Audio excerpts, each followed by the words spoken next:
Welcome, this is News Insights. I am Pelumi. And today, on this segment, we'll be talking about Akpabio declaring Okpebholo's Senate seat vacant. Pastor Kingsley, please let's hear what you have to say. Just throw more light on this. Well, it's a requirement of a constitutional requirement that if the seat is vacant, and you know it was Abamoro that brought it up that the seat is being vacant. I know the PDP are eyeing that seat because traditionally their seat has belonged to the PDP for a long time. This is that Edo Central is declared as an enclave of PDP. Is a PDP enclave due to the antecedent of Chief Tony Aneni, Obesha, and all the likes. They always produce a candidate that wins the election from that place. But for the first time, APC grabbed the power, and there was a reason why APC grabbed that power. Senator Odia that was there, they have an unwritten agreement that you do only 2 terms in any capacity, whether it's House of Assembly, Senate, or House of Rep. But the greed of Senator Odia to go for a 3rd term made them shift their attention to the APC candidate. That's how Monday Okpebholo came in. And if you notice, Monday Okpebholo is like a child of a miraculous child. He has never in his life contested any political office. Not as a councillor or a motopark tout or any other one. But he came into the Senate first as an elective member. He had never even held a government appointment before.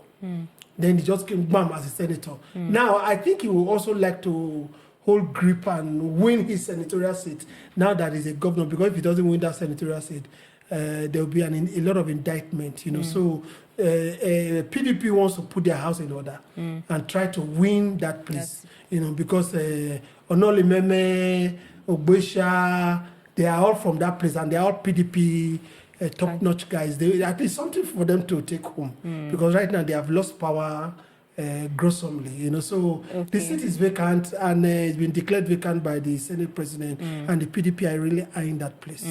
Engineer Kingsley, please let's hear your thoughts. No, Pastor Kingsley was saying they agree that people should go for only 2 tenors. A whole 2 tenors is what he's calling only. this early morning, imagine.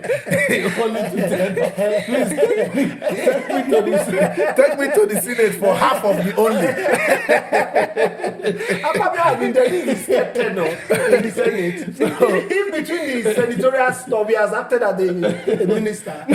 So more seriously, if you look at this vacancy, Section 68 of the 1999 Constitution, the subsection 1 of it, laid down how a House position can be vacant or a Senate position can be vacant. And contesting and winning and being sworn in for another position is one of them. Okay, it's very important.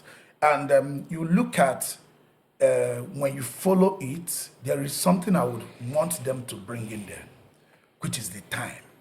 It's at the discretion of the Senate President or the Speaker as to the time to declare this vacant. As required, a member or a senator has to bring it forward. In this case, Senator Abamoro brought it forward. It's the Senate minority leader. Yeah, but the question is that time, that section of the Constitution didn't constrain them as to that so number of days after becoming so, that so has to happen. It helps to guide some of all this. For example, in that same section, that is where the issue of leaving your party under what platform you won an election to another one, okay, which also gets your seat vacant. But you realize that it's going to take the Senate President to say so. You know, issues of that your party has a faction, that is why you left or whatever, those things are judgmental. For example, a lot of people left Labour Party now to APC. Are you going to cite the factional leadership in the party? Is it established or whatever? So is at the discretion of the Speaker or at the Senate President to say, oh, I'm declaring your seat vacant in a way Because if you are decamping, like these people that move from Labour Party to APC, you don't expect the Speaker of the House to say their movement is not in order. Because it favors them politically.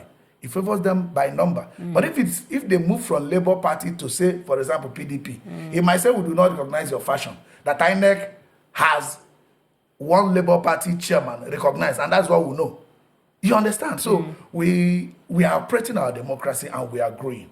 As we're operating this, it's important to begin to see where this lacuna exists, such that these discretionary things will be eliminated to the bare minimum. You understand? Congratulations to Okpebholo once again. Like Kingsley has said, I hope he wins the Senate for his party. That's politics. Because if he doesn't win it, that means you are gained governorship and you have lost the Senate. So their expansion will not be, politically, they won't see the expansion. But if we still maintain the Senate, and we already have the governorship. It's a win-win situation. So how possible is it that he's going to win the situation, win the election? Yes. Well, let me just throw in a little jab here. You know, there was a video making the round during the week where he was presenting a budget and he was calling the figures not too smoothly. You know, anybody can miss figures.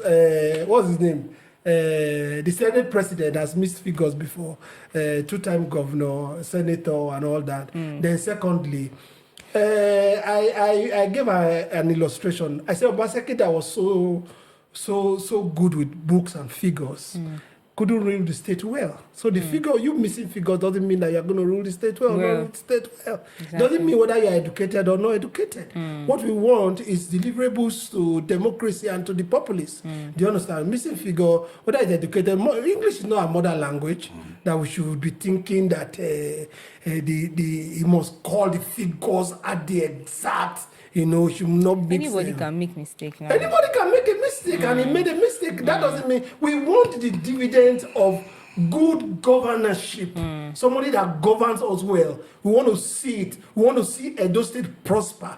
Do you understand? Economically, politically, socially. We want, Edo State is a social place. The only state in this country where you have a moat dug by men is in the Guinness Book of Record. You know, all those kind of things. Still have a traditional setup. You know, it's a place for good tourist attraction. We want to see him bring tourists to Edo State. We want to see Edo State flourish. Edo State is home to both oil, solid mineral, whatever it is. And those are the things I want the governor to look into.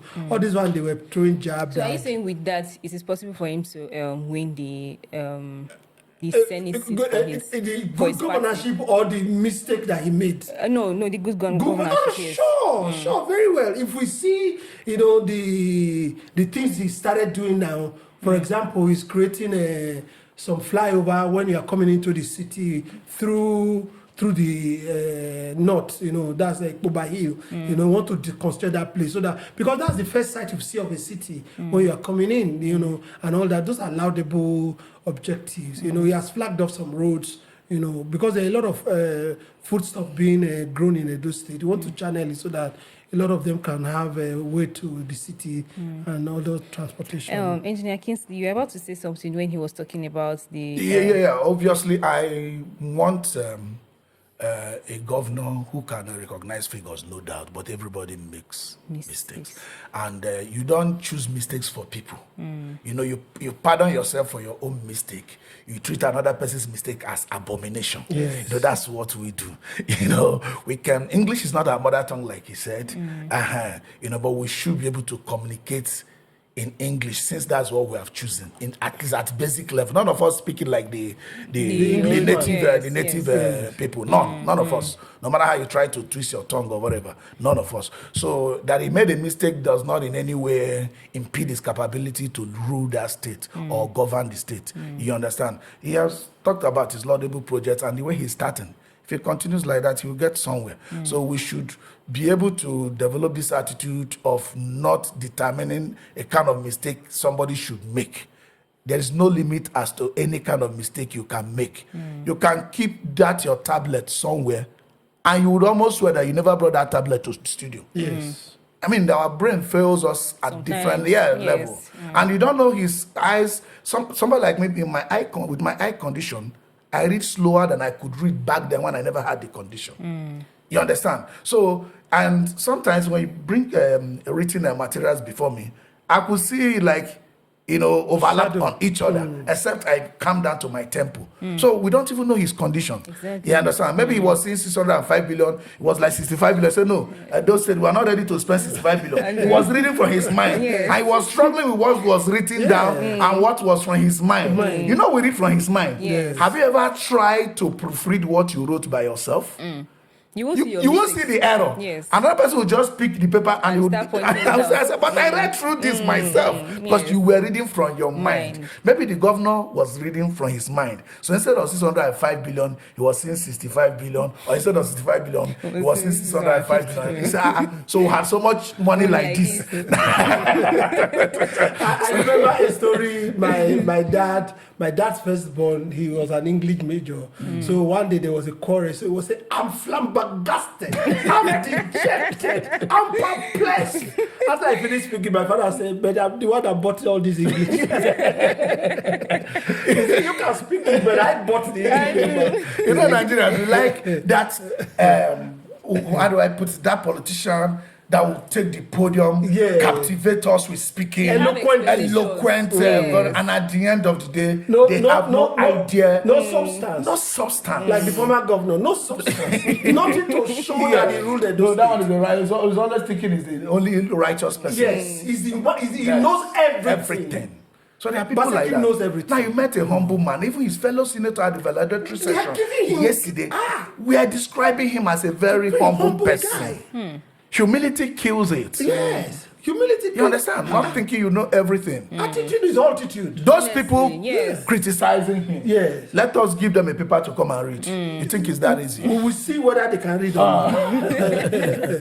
That said, we want governors and leaders that know their left, from their right. Thank you very much. Thank you, Pastor Kingsley and Engineer Kingsley.